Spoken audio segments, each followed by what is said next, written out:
Well, welcome and greetings to the beginning of our course in differential equations. Like any good course you take, we got to start with some definitions. So this first lesson, as you can tell by the title, is very heavy in definitions and just understanding the different types of equations and the different types of problems that we'll be dealing with as we continue in this course. So, in the beginning, an equation containing the derivatives of one or more unknown functions with respect to one or more independent variables is said to be a differential equation, or DE.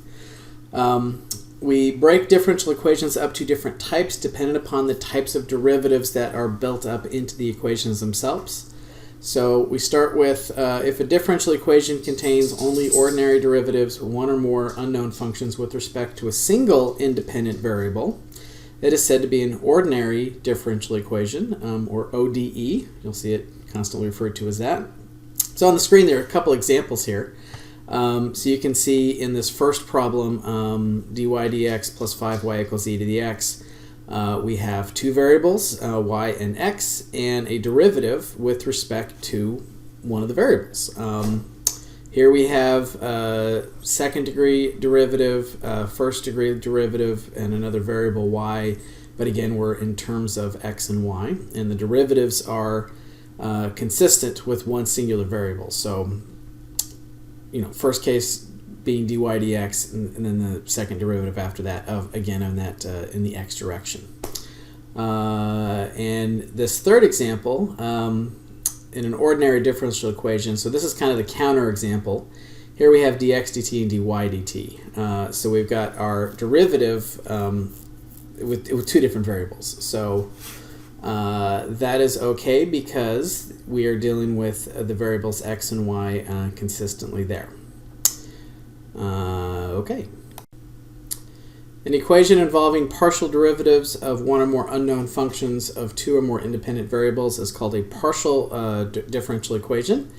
So you see in these three examples here, here we have second degree derivative of u with respect to x and a second derivative of u with respect to y.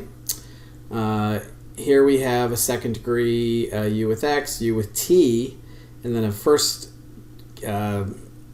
case of u with t, so that makes it a partial differential equation.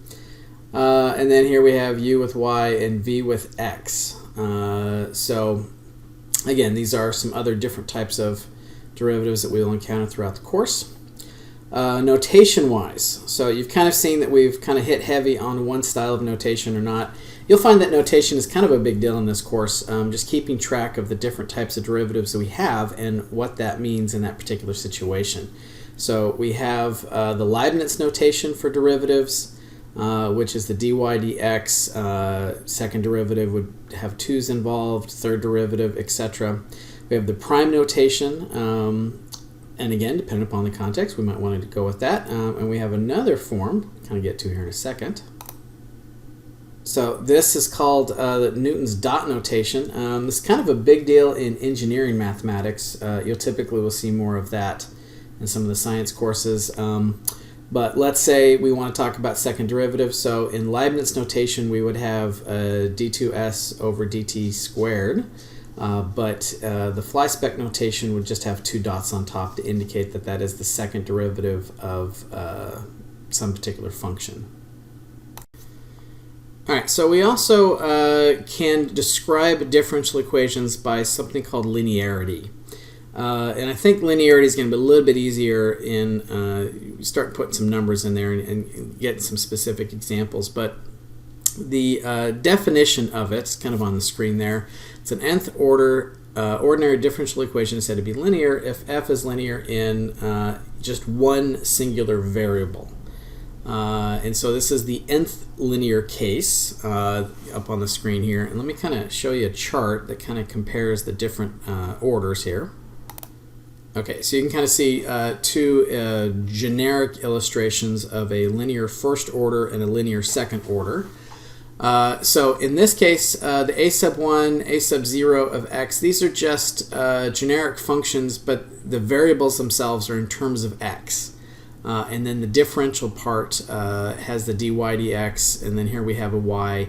And it's essentially that I can write the equation with the first derivative and then the original variable, and then g of x simply says that I've got a function of x that has no y in it at all on the right side. So this would be a linear first order equation. The first order piece, again, is this dy dx component.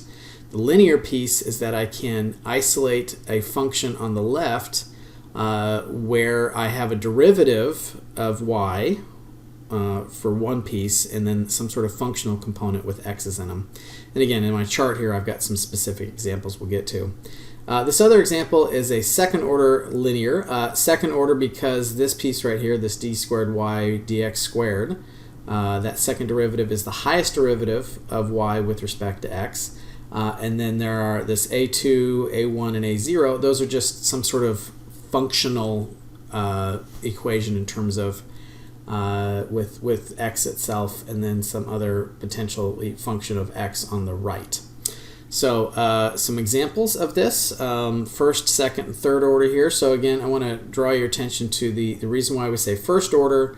Here I have a dx and dy, which goes back to one of our earlier forms, but I could easily write this thing in terms of dy dx. So this can be easily converted into normal form. Here we've got second order.